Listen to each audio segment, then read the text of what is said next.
기도함으로 예배 시작하도록 하겠습니다. 하나님 아버지, 복되고 거룩한 주의 크나무 교회 지체들이 주님 앞에 나와 예배드리고 이 자리에 모였습니다. 이 시간 우리의 모든 것을 내려놓고 주님 앞에 나아가오니 하늘의 것으로 가득 채워주시옵소서. 우리의 삶을 통해 오직 주님만이 드러나게 하여 주시옵소서. 감사드리며 예수님의 이름으로 기도드립니다. 아멘.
내가 사랑했던 모든 건 내려놓고 주님만 사랑해. 내가 주님 사랑해. 내가 주인 삼을 모든 것 내려놓고 내 주 대신 주 앞에 나가 내가 사랑했던 모든 것 내려놓고 주님만 사랑해. 주 사랑 거친 풍랑에도 깊은 바다처럼 나를 잠잠케 해. 주 사랑 내 영혼의 반석 그 사랑 위에 서리. 내가 주인 사는 모든 것 내려놓고 내 주 대신 주 앞에 나가 내가 사랑했던 모든 것 내려놓고 주님만 사랑해. 내가 주인 사랑 모든 것 내려놓고 내 주 대신 주 앞에 나가 내가 사랑했던 모든 것 내려놓고 주님만 사랑해. 주 사랑 거친 풍랑에도 깊은 바다처럼 나를 잠잠케 해. 주 사랑 내 영혼의 반석 그 사랑 위에 서리. 주 사랑 거친 풍랑에도 깊은 바다처럼 나를 잠잠케 해. 주 사랑 내 영혼의 반석 그 사랑 위에 서리. 나 같은 죄인 살리신 주의 놀라운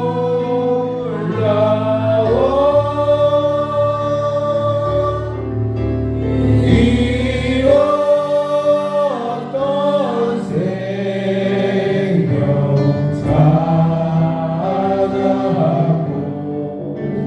광명을 얻었네. 나 같은 죄인 살리신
같은 죄인을 살리신 그 주님의 은혜에 감사하는 마음으로 이 시간 주여 한번 부르고 기도하도록 하겠습니다. 주여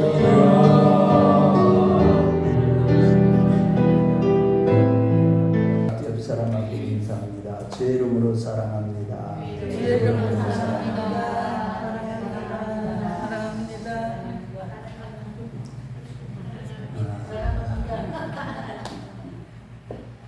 여러분, 요즘에는 날씨가 아침 저녁으로 제일 선선한 추수의 계절 가을이 성큼 다가왔습니다. 그것을 느끼죠. 너무 춥더라고요. 오늘 아침에도 일어났는데 아주 창문 열어놨더니 그 창문에서 찬바람이 들어와서 추워서 얼음 창문 닫고 다시 자더라고요.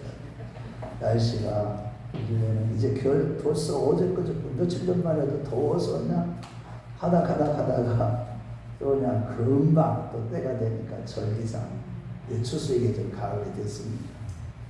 그런데 이 추수의 계절에 기쁨으로 단을 거두기 위해서는 항상 하늘로부터 때를 따라 적절한 비가 내려줘야만 합니다. 그래야 농사가 잘 되는 법이죠. 특히 오늘 본문의 배경이라고 할 수 있는 이스라엘 땅은 저도 가봤습니다만 유대 땅은 참 땅 자체가 척박해요. 거의 풀이 나지 않는 그런 지역이에요. 그러다 보니까 그런 지역에서는 이른 비와 늦은 비를 내려주셔야만 수술을 할 수 있는 그런 지역입니다. 그때에 봄에 씨를 뿌리고 뿌렸던 것이 이제 싹이 나고 열매를 맺게 되는 것이죠. 그래서 이른 비의 축복과 늦은 비의 축복을 항상 이스라엘 백성들은 구했던 것입니다. 또한 이에 못지않게 씨앗을 심는 방법에 또한 추수 열매를 위해서 아주 중요한 요건이 됩니다. 씨앗을 어떻게 심을 것인가? 오늘 보면은 그 씨앗을 심을 때 다른 씨앗들을 섞어서 뿌리지 말라고 하고 이스라엘 백성들이 가나안 땅에 들어가서 그들이 어떻게 구별된 삶을 살아야 할 것인가를 말씀하실 때 남자와 여자가 구별된 옷을 입고 보금자리에 새와 알을 다 취하지 말고 지붕에 난간을 만들고 양털과 배실로 섞어서 짠 옷을 입지 말라고 하면서 끝으로 옷 끝단에 내기에 옷을 만들라는 그런 내용을 본문의 내용입니다. 오늘 이러한 본문 내용을 중심으로 영적인 교훈을 살펴보기를 원합니다.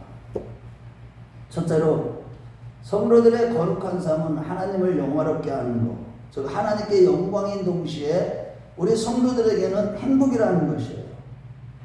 우리가 아무리 행복해지려고 해도 우리가 거룩한 삶, 성결한 삶을 살지 않으면 행복해질 수 없다고 성경은 증거하고 있는 겁니다. 사람은 누구나 환경에 적응하면서 살듯이 이스라엘 백성들이 가나안 땅에 들어가면 그 환경에 적응하며 사는 것이 자연스러운 일입니다. 그런데 하나님이 이스라엘 백성들에게는 너희는 가나안 땅에 들어가서 다르게 살라고 하신 거예요. 오늘 본문에 다르게 사는 정도가 아니라 그 가나안 땅 그 족속들을 다 진멸하라고까지 성경은 말씀합니다. 왜냐하면 그들의 영향을 받아서 그들이 우상을 숭배하는 가운데 멸망할 수 있기 때문에 그들을 아예 다 진멸하라고 말씀하신 것입니다. 그래서 하나님은 출애굽 2세대들에게 먼저 옷을 입는 것에서부터 집을 짓고 씨를 뿌리는 것까지 구별된 삶을 대하여 5절부터 11절까지 크게 4가지 규례를 주신 것입니다. 그 첫 번째는 5절에 여자는 남자의 옷을 입지 말고 남자는 여자의 옷을 입지 말라. 이러한 일은 가증한 일이라고 말씀하고 있습니다. 이는 가나안 사람들이 구별 없이 옷을 입을 수도 있지만 특별히 여자가 남장을 하거나 남자가 여장을 하는 것은 주로 주술적인 의식을 행할 때였습니다. 그런데 오늘날은 어떤가요? 옷만이 아니라 성별까지 자기 원하는 대로 바꿔버리는 그 남자가 여자로 여자가 남자로 성전환을 하는 트랜스젠더가 부끄러움을 모르는 타락한 시대가 벌써 마지막 때 되었습니다. 이는 다 인간의 죄와 욕망으로 인하여서 나타난 현상들로서 지금은요 소돔과 고모라 성보다도 더 어쩌면 그거와 다를 바 없는 그런 시대로서 남자가 남자와 더불어서 더러운 짓을 하고요, 여자가 여자와 더불어서 더러운 짓을 하는 이 동성애, 아예 전 세계적으로 이러한 동성애법을 통과시키고 있는 추세입니다. 우리 한국도 성소수자 보호를 위한 차별금지법이라는 명목 아래 동성애법을 통과시키려고 하고 있는데, 그러나 이것은 하나님의 창조 질서를 도전하는 아주 심각한 죄인 것입니다. 그럼에도 이러한 제약된 일들이 인간의 존엄성을 지키는 진정한 민주주의라는 것을 사람들에게 인식시키면서 죄로 여기지 않는 영적으로 무감각하게 만드는 사단의 전략에 거기에 다수가 넘어가서 오늘날 사람들의 이 입에서 말세라는 말이 저절로 나올 정도로 죄악으로 관영한 시대가 오늘날 되었는데, 무엇보다도 심각한 문제는 가정에서 이제 자녀들을 똑바로 키우기 어려운 시대가 되었다는 사실입니다. 오늘날 자녀들 교육이 쉽지 않아요. 이미 인본주의의 사상의 저자들은 그런 자들로부터, 사회주의적인 그런 사상에 젖어 있는 그런 자들로부터 교육을 잘못 받았기 때문에 부모들이 올바르게 성경적으로 바르게 교육을 가르치려고 해도 자녀들은 따르지 않습니다. 하지만 그러한 가증스러운 죄악을 회개하지 않으면 하나님은 노아 때처럼 또 혹은 소돔과 고모라 때처럼 반드시 하나님께서 심판하신다고 분명히 증거하고 있음을 우리는 기억하시길 바랍니다. 우리 하나님은요, 우리 인간들의 모습을 그냥 다 보고 계시는 것 같지만 그때마다 다 또한 심판을 하셔요. 특히 믿는 자들은 이 땅에 사는 동안에 하나님의 심판을 받아야만이 됩니다. 그래야만 마지막 때 심판 때에 서지 않게 되는 겁니다. 두 번째는 6절과 7절에 보면 새 둥지의 어미새가 알이나 새끼를 품고 있을 때 둘 다 취하지 말라고, 이 어미새는 놓아주고 알이나 새끼를 취하라고, 그래서 그걸로 식용으로 삼으면 너희들이 복을 누리고 장수하리라고 했습니다. 물론 여기서 새는 정결한 새로서 저기 식용으로는 어미새가 더 낫고, 그보다도 둘 다 잡아서 먹는 것이 당장의 배고픔을 면할 수 있죠. 그러나 하나님께서는 굳이 어미새를 놓아주라고 하는 것은 긍휼을 가지라는 의미로서 하나님이 요구하시는 거룩함에는 긍휼함이 함축된 거룩함입니다. 그런데 오늘날 어부들이 물고기를 산란기에 잡지 못하게 하는 것은 결국 자기들에게 손해가 되기 때문에 법으로 정하여 금하고 있는 것인데도 몰래 잡는 자들이 있는데, 이는 인간의 탐욕의 죄를 보여주는 것으로서 결국 멸망으로 이끈다는 사실입니다. 그래서 그렇게 다 모든 것들을 다 취하지 말라는 거예요. 욕심을 부리지 말라는 겁니다. 세 번째는 좀 특이한데 8절에 보면 집을 건축할 때 지붕에 난간을 설치하라고 했는데, 그 이유는 가나안 땅의 집들은요, 땅을 파서 집을 짓습니다. 땅을 파서 집을 지어가지고 그 지붕하고 평지하고 똑같이 만들어요. 그러니까 그 앞에 그 땅을 비탈지게 이렇게 만들어서 그 앞으로 출입을 할 수 있게 했어요. 그런데 보면 그때 난간을 안 만들면 자기 집 가족뿐만 아니라 다른 사람들도, 그 위에 이스라엘 백성들은 지붕 위에서 활동을 많이 합니다. 왜냐하면 그 지역은 너무나 덥기 때문에 집을 그렇게 짓는 거예요. 그런데 만약에 그 난간을 짓지 않으면 자기 가족뿐만 아니라 다른 가족들도 거기서 활동하다가 떨어지면 죽을 수 있기 때문에 이것도 어떻게 보면 사랑의 계명이라고 할 수 있는 것입니다. 그런데 여러분, 이스라엘 백성들이 이러한 법을 지켰나요?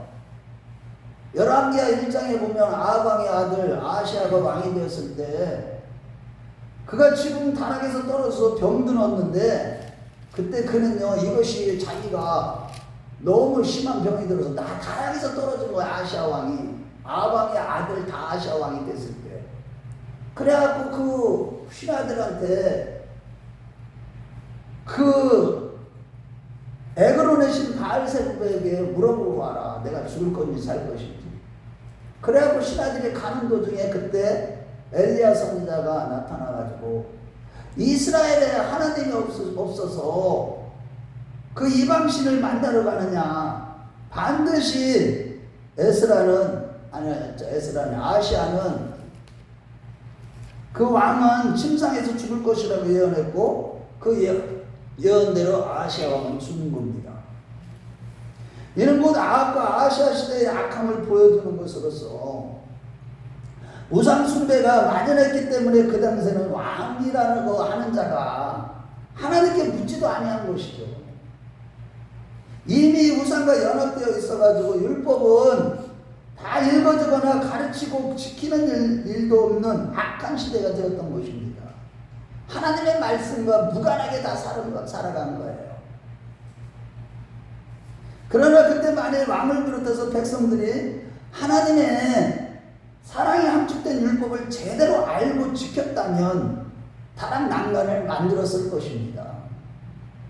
여러분들 우리가 말씀을 제대로 모른다면 신앙생활을 하면서도 말씀을 제대로 모른다면 말씀을 제대로 모르고 시행하지 않는다면 망할 수 있다는 것을 보여주는 것입니다. 바라기는 저와 여러분들이 하나님의 말씀을 날마다 읽고 듣고 지키는 복 있는 자들이 되시길 주의 이름으로 축원합니다. 아멘. 그럴 때 우리는 망하지 않아요. 말씀을 사랑하는 자들은 하나님께서 함께 하시기 때문에 그 말씀을 사랑하는 자들, 하나님을 사랑하는 자들은 주의 계명을 지키기 때문에 우리는 하나님의 보호하심과 하나님의 은혜 가운데 절대 망하지 않는다는 사실입니다. 얘는 네 번째는요, 오늘 본문의 주제 메시지로서 9절과 11절에 보면 섞지 말라는 말씀이에요. 먼저 포도원에 씨를 뿌릴 때 주종제를 섞어서 뿌리지 말라는 겁니다. 하지만 여러분, 농부들이 일반적으로 그렇지 않나요? 논에 여러 가지 곡식들을 심어가지고 어떻게 하든지 수확이 많이 나기만 하면 그것이 좋은 농사법을 다 농사법으로 여기고 그렇게 농사를 짓죠. 우리나라도 보면 그 밭 같은데, 농 같은데 중간중간에 땅이 빈 땅 있는 데마다 다 다른 종자를 다 심어서 많이 생산해내려고 하죠. 그런데 하나님은 그렇게 섞어서 뿌리지 말라고 하시면서 씨앗만이 아니라 소와 나귀를 함께 결의하여 밭을 갈거나 양털과 배실을 꼬아서 옷을 만들지 말라고 그렇게까지 하신 거예요. 과연 그 이유는 무엇일까요? 그것은요, 이렇게 주시는 법은 농산물의 생산을 많이 증내는 그것이 목적이 아니라 먼저 하나님께서 원하시는 구별된 거룩한 백성이 되도록 하시기 위함으로써 가나안 사람들의 사상과 삶이 혼합되지 않도록 하셔서 결국에는 그들을 살리고 행복하게 하시기 위해서 주신 하나님의 사랑의 법인 것입니다.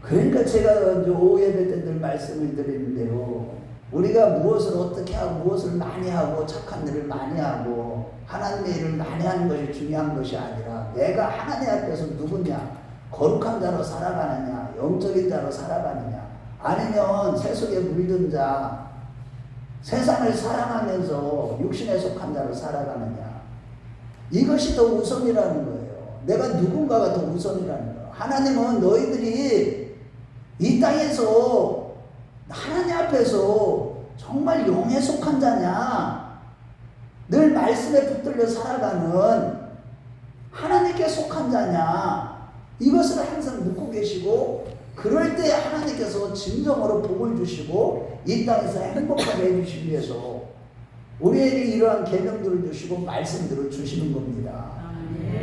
우리가 때로는요, 그래서 말씀을 지키기가 사실은 어려운 말씀들을 이 재단에서 많이 선포가 돼요.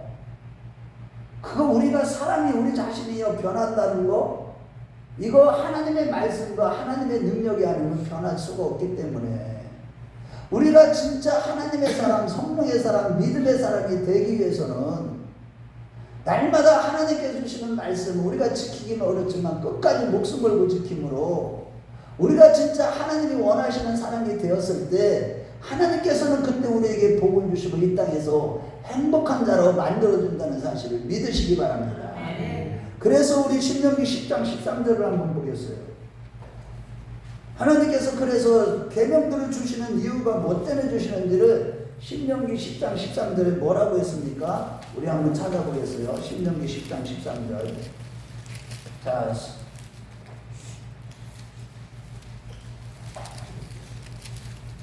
우리 같이 한번 읽어봐요.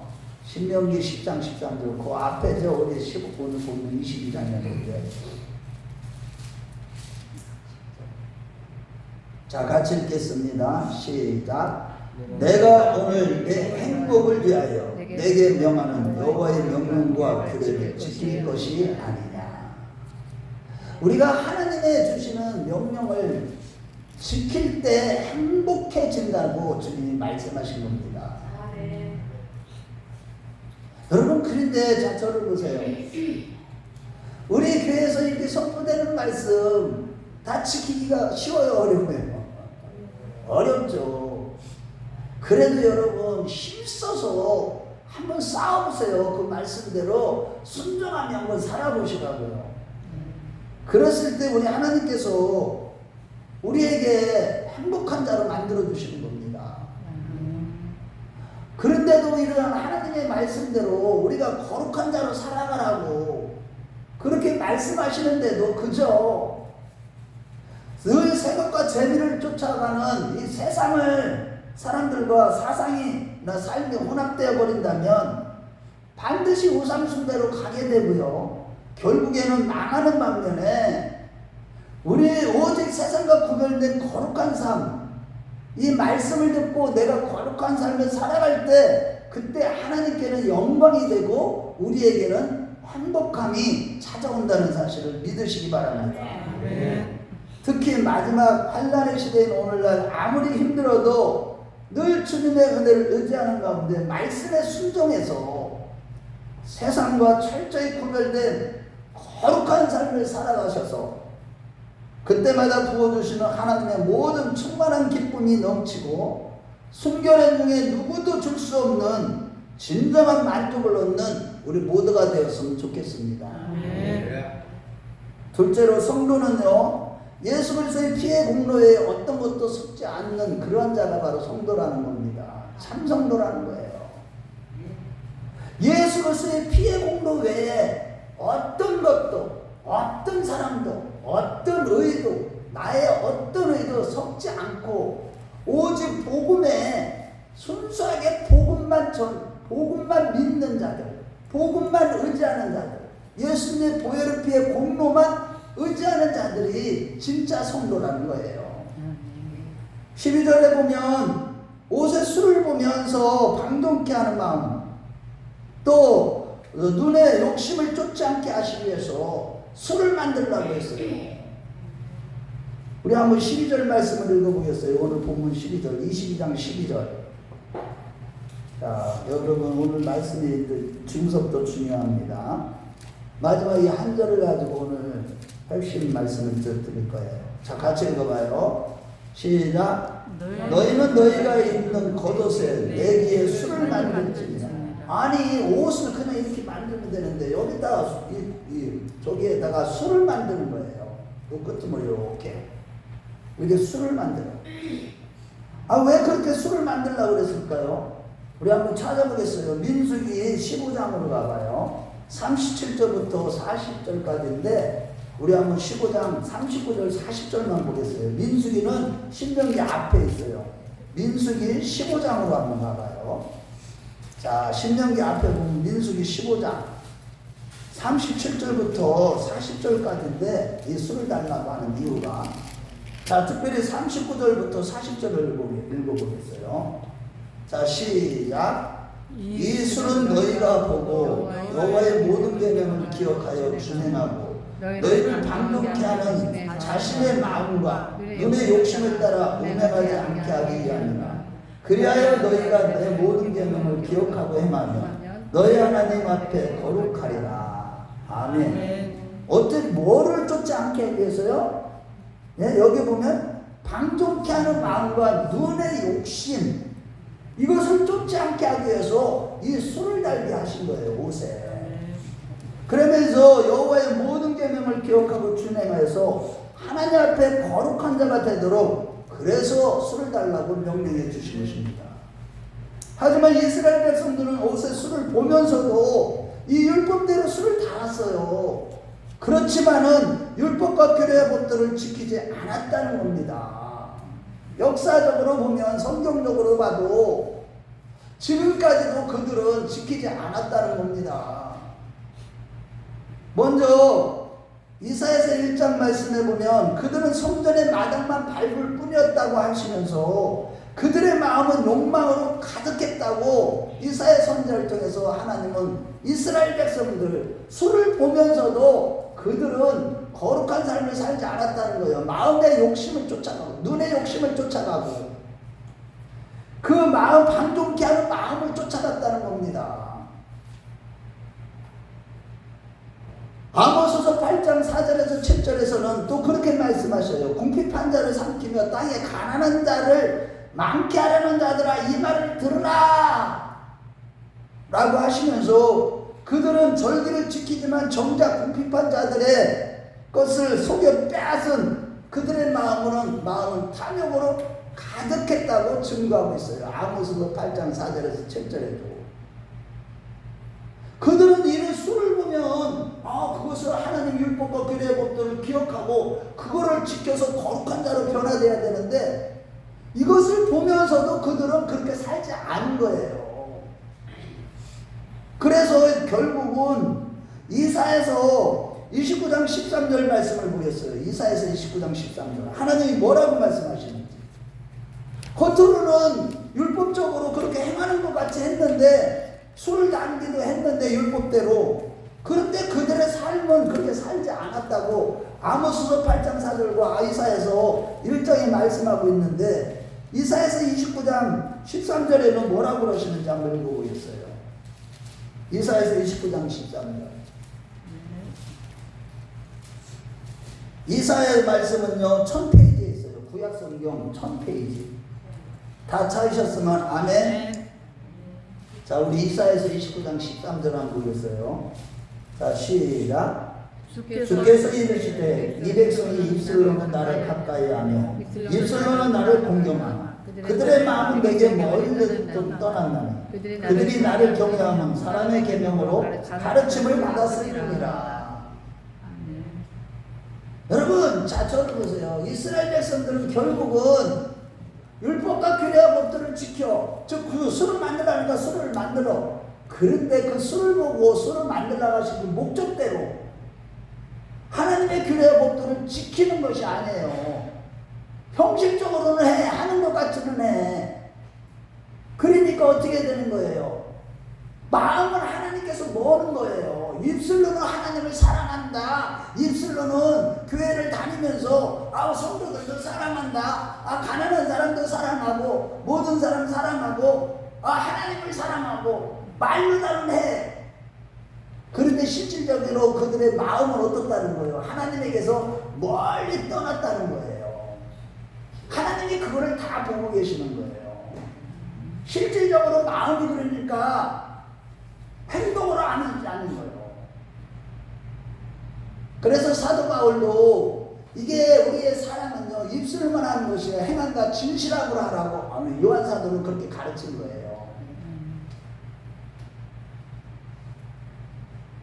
참으로 안타까운 것은요 마음이 하나님께서 멀리 떠났을 뿐만 아니라 호세아서 7장 8절 말씀에 보면 에브라임이 열방에 혼잡되니 저는 곧 뒤집지 않은 정병이라고 했듯이 이스라엘 백성들은요 외적으로도 우상을 섬기는 이방인들과 혼잡하게 살았어요.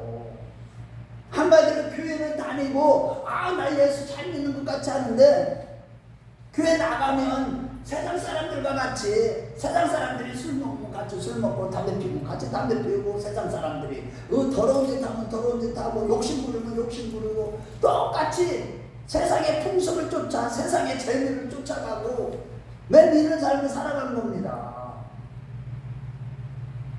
북이스라엘과 남유다 모두 열방에 혼잡되니까 뒤집지 아니하는 전병. 전병이라는 것은 뭐예요? 떡이에요. 떡을 얘기하는 거예요. 뒤집지 않은 전병. 오늘날 얘기. 그러니까 한쪽만 타버리니까 하나님 잡수실 수가 없지. 그러니까 하나님께 버리실 수밖에 없듯이 오늘날도 마찬가지예요.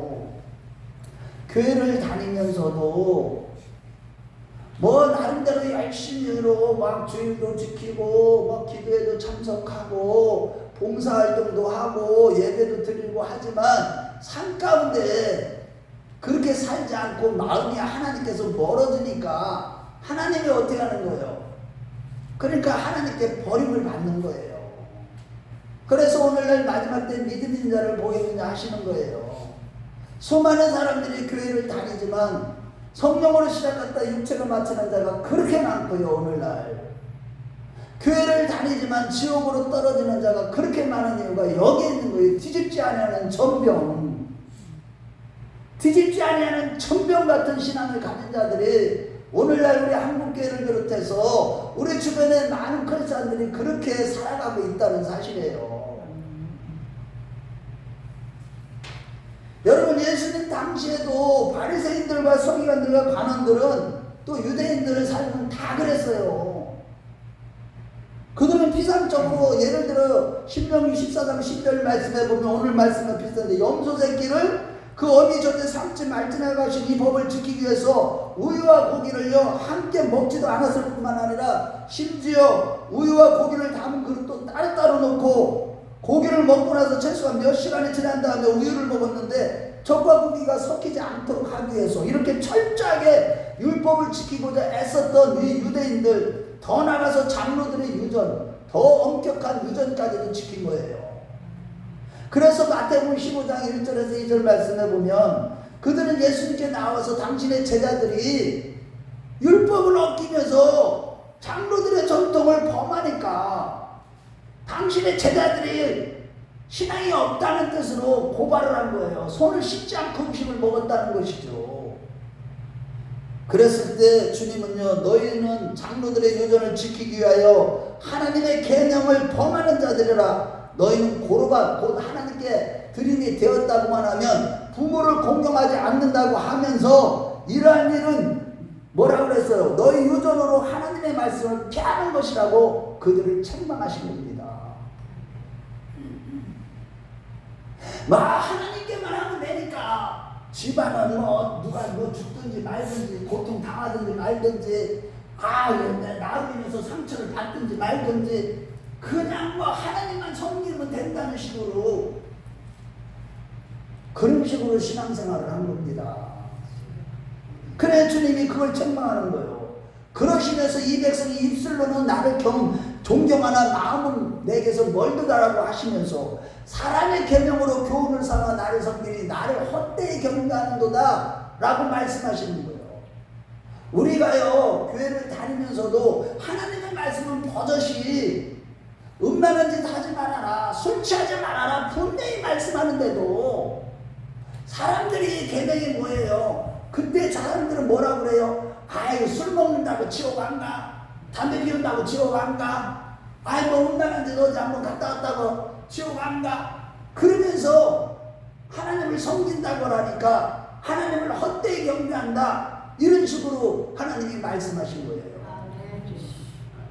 그래서 우리는요 살기 위해서 신앙생활은요 목숨 걸고 해야 되는 거예요. 사실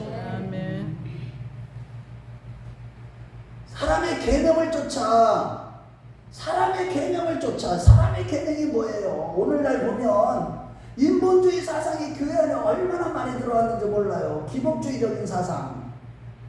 어떻게 되든지 내가 물질의 복을 받으면 하나님 잘 믿는 것으로 착각하게 만들어갖고 사단한테 속아가지고 그저 뉴에이지 운동처럼 막 혼자 기도하다가 신비한 음성이나 들어갖고 아주 말씀을 모르니까 그런 게 들리는 거예요. 사단이 보여주는 거예요.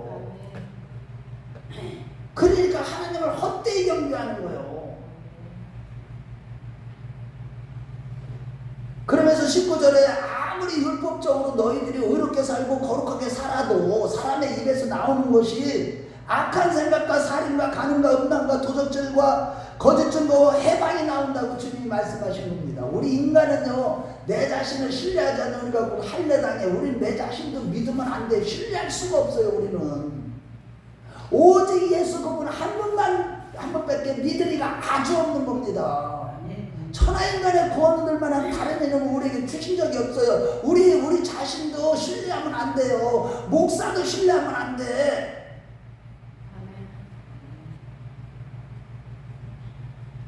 바리새인들은 자기들은 깨끗하다고 하면서 남을 가르치는 것은 그래서 소경이 소금을 인도하게 된 것입니다. 분리라는 의미에 바리새파라는 건 분리라는 의미예요. 그런 이름을 가진 자로서 겉으로는 아무리 구별된 삶을 살아도 그들의 속은 여전히 죄악으로 가득했다는, 즉 속이 분리되지 않은 겁니다. 세상과. 결국 주님은요, 마태복음 15장 13절에 하나님이 심지 않은 것은 다 어떻게 된다고요? 뽑힐 것이라. 세상의 것들은 다 뽑혀버린다 이거예요. 세상의 인본주의 사상들.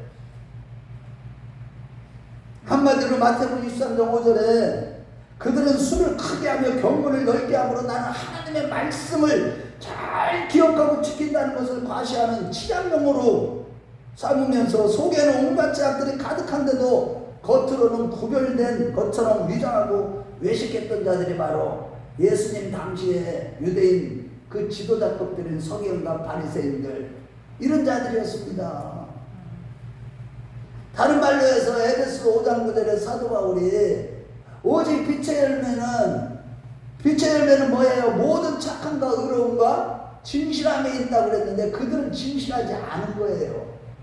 우리가 진짜 빛의 자녀면요, 항상 착한 열매가 있어야 되고 의로움의 열매가 있어야 되고 진실함의 열매가 있어야 되는데, 그들은 지들이 빛의 자녀랍시고 막 이렇게 했지만 아무 진실함이 없었던 거예요.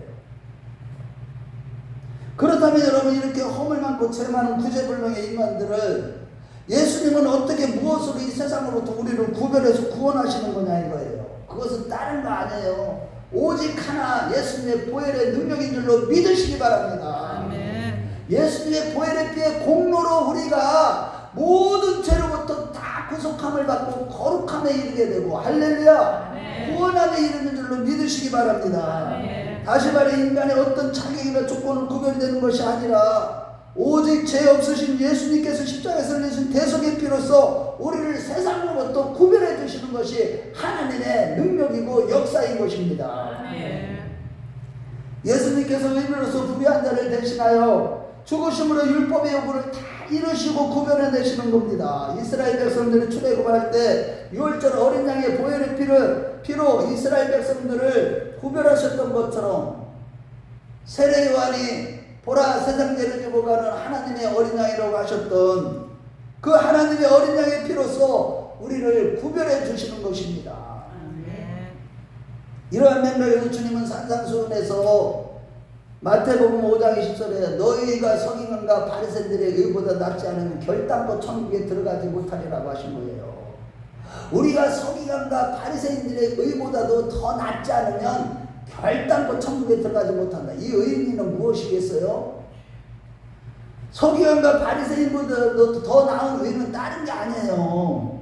그것은 로마서 3장 21절 말씀에 뭐라고 그랬어요? 율법에 또 다른 하나님의 한 의가 나타났으니 라고 했듯이, 바로 예수 그리스도께서 절대 의가 되시고 그 예수님께서 십자가에서 흘리신 보혈을 믿을 때 주어지는 의, 그래서 우리가 율법을 지킴으로 의롭다함을 얻는 것이 아니라 그저 예수님의 보혈을 믿는 그 믿음으로 말미암는 주어지는 의, 그 의가 바로 뭐예요?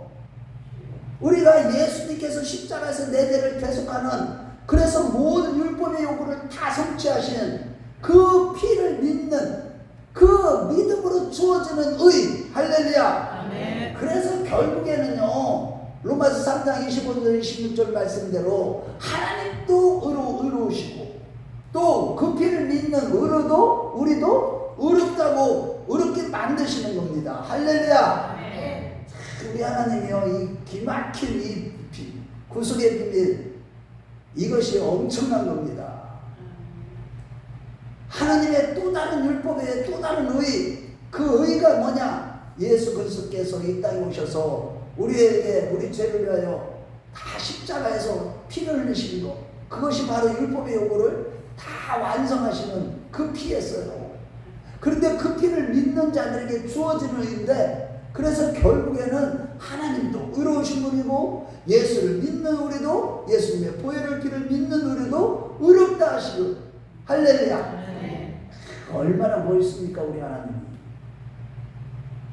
어떤 외부적인 조건에 인종이나 문화나 직책이나 어떤 것도 잘나고 못다든 빈둥이처럼 막론하고 차별하지 않고 누구든지 예수님의 십자가 보혈을 믿기만 하면 의로운 자라고 인쳐주시는 것이죠. 할렐루야. 야, 여러분 신나지 않아요?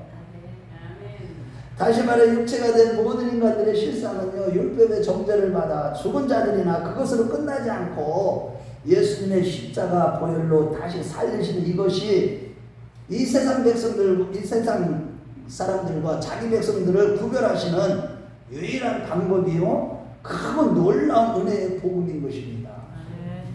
이 엄청난 은혜의 복음이 얼마나 크고 놀라운지, 그래서 바울 사도는요, 이 고린도후서 4장 1절에 6절 말씀해 보면 십자가 복음에 다른 어떤 것도 섞지 않았고 자신은, 즉 하나님의 말씀을 혼잡하게 하지 않았고 오직 예수 그리스도의 주되심을 전파했다고 하면서, 만일 이 복음이 가려졌다면 이 세상의 신이 그리스도의 영광의 복음의 광채가 비치지 못하게 한 것이라고 했습니다.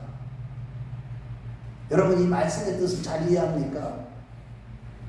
그렇습니다. 여러분, 어두운 내 빛이 있으라고 하시는 그 하나님의 창조적인 능력이 그리스도의 얼굴에 있는 하나님의 영광을 아는 빛을 우리 마음에 비추심으로, 자, 잘 들어보세요. 하나님은 대초에 하나님의 말씀으로 빛이 있으라 그러니까 빛이 있었듯이, 그 능력으로 하나님께서는 예수 그리스도의 얼굴에 있는 그 영광을 아는 빛을 우리 마음에 비추심으로 우리가 예수를 믿게 돼서, 할렐루야, 우리가 의롭다함을 얻게 되고 구원함을 받은 줄로 믿으시기 바랍니다. 그래서 우리가 천국 백성이 된 것이죠. 그런데 누가 감히 놀랍고도 유일한 구원의 복음에 다른 것을 섞을 수 있다는 말입니까? 그래서 정말 오늘날 이 종교다원주의가 정말 우리 하나님의 마음을 얼마나 아프게 하는 것인지, 이 사단의 전략이 거기에 속아는 것 같고, 우리 한국교회도요 벌써 전 세계교회 마찬가지로 WCC나 WA든 다 배교하고 타락한 그런 시대를 우리가 살아가고 있는 겁니다. 하지만 어느 시대나 이렇게 마귀의 대표적인 속성을 닮은 그 교만한 자들은 복음에 이렇게 다른 사상을 섞으면서 배도가 있는 거예요. 사도 바울이 2차 전도여행 당시 때도요, 거짓 교사들이 나타나갖고 바울이 세운 고린도 교회에, 자 저를 보세요. 아, 바울이 저는 복음대로 예수를 믿게만 하면 구원받는 게 아니라 율법을 행해야만 의롭다함을 얻고 구원을 받는다는 거짓 선생의 영향을 받아서 교회가요 아주 혼란스러워진 거예요. 신천지 이단이 들어와가지고 교회 안에 막 엉망진창을 만든 것처럼. 그때 사도 바울이 고린도후서 6장 14절에 18절에 너희는 믿지 않는 자와 멍에를 함께하지 말라. 의와 불법이 어찌 함께하며 빛과 어둠이 어찌 사귀며 벨리알과 너희들이 그리스도가 어찌게 좋아하며 믿는 자와 믿지 않는 자가 어찌 상관하며 어찌 그들과 일치가 되리요. 너희들은 그 중에서 따로 나와서 부정한 것을 만들지 말라고 하시면서 그 이단들과는 아주 말도 섞지 말라고, 그들과는 절대 하나가 될 수 없음을 강력하게 경고한 겁니다. 그렇습니다. 여러분, 타락한 인류에게 가장 크고 유일한 복음은요, 하나님의 언약대로 하나님의 독생자 예수님께서 이 땅에 오셔서 육체를 입고 오셔서 온 인류의 죄를 짊어지실 십자가에서 피 흘려 죽으심으로 말미암아 율법의 요구를 다 이루시고 완성하신 후에 3일 후에 부활하시고 승천하시다 약속하신 대로 오순절날 다시 예수님이 영으로 우리 가운데 오셔서 교회가 탄생한 것이고, 계속 한적인 하나님의 은혜로 결국은 주님의 거룩한 신부가 되어서 장차 새 예루살렘 성이 되는 이것이 바로 구원에 대한 성경의 전체적인 내용인 줄로 믿으시기 바랍니다. 아멘. 저와 여러분들이 이제는 거룩한 신부가 되어 위해서 오늘날 이 마지막 때에 태어난 것이고요. 그러니까 우리 큰나무교회 지체들이 된 것입니다. 아멘. 그래서 이 교회에서 오시면 여러분들이 철저히 회개하고 주님의 거룩한 신부가 되기 위해서 오직 예수님의 피만이 내 안에 남기 위해서 몸부림쳐야만 되는 거예요. 다른 어떤 것도 다 내려놓아야만 되는 겁니다. 아멘. 이러고 근데 히브리서 9장 22절 말씀대로 피 흘림이 없음즉 사함이 없느라고 했듯이 사람이 거룩하게 되고 죄에서 구원받는 길은 오직 십자가에 설리신 보혈의 피밖에 없는 줄로 믿으시면 아멘하시기 바랍니다. 예수 그리스도의 피의 공로로 다른 어떤 것은 절대로 속지 않는 자가 진정으로 구원받는 참 성도인 것이죠. 그럼에도 다른 것을 섞었다는 것은 이미 마음이 미혹되는 뜻이에요. 예를 들어서 교회를 위한 나의 헌신이 생각난다거나 교회를 다니지만 내가 어떻게 했던 것이 자꾸 머리에 생각나고 이런 사람들 그럼 미혹된 거예요. 구원에 있어서 예수님의 피의 공로 외에 또 어떤 유명한 목사님 자꾸 얘기를 한다거나 나 요즘에요 모든 사람들이 대부분이 그래. 나 그런 사람들을 보면 나는 누구 어떤 유명한 목사님들 잘 얘기 안 해요. 뭘 거기에다 뭐 우리가 뭘만 잘해. 예수만 이름만 존귀 여김 받고 예수님의 보혈의 피만 남으면 되는 건데 자꾸 마음이 미혹되고 다른 무엇을 신뢰하고 다른 목사를 신뢰하고 다른 목사가 아무리 높은 깊은 진리를 깨달아서도 지금 말씀대로 예수님의 보혈의 피만 신뢰하고 할렐루야 내 마음에 예수님의 보혈의 피만 남게 하려면 거기에 우리 하나님이 기뻐하시는 것이고 할렐루야 거기에 구원이 있게 되는 것이고 그런 자들이 바로 거룩한 자가 되는 것입니다. 아멘. 이러한 맥락에서 성경은 절대가 되신 예수님께서 산제물로 제사를 드리는 것 외에 자기의 의를 내놓는 자들을 죄인이라고 하시는 겁니다. 내가 뭐 다른 사람보다 의롭다 이런 마음이 조금이라도 들었다? 그러면 내가 무엇을 자랑한다? 이런 것들은 전부 다 뭐예요? 내 의를 내놓는 거예요. 이러는 걸 갖다 성경은 죄인이라고 하는 것이고 육신에 속한 자라고 하는 거예요. 영에 속한 자는 못됐다는 뜻이에요. 물론 마지막 날에 주님은 우리가 의심조차 하지 못하는 것을 말씀하시면 칭찬하실 거예요. 정말로 여러분들이요 우리 큰나무교회에서 이름도 없이 빛도 없이 열심히 한 것들 마지막 날에 주님 앞에 딱 섰을 때 주님은요 우리가 생각지도 못한 것들을 칭찬하실 것입니다.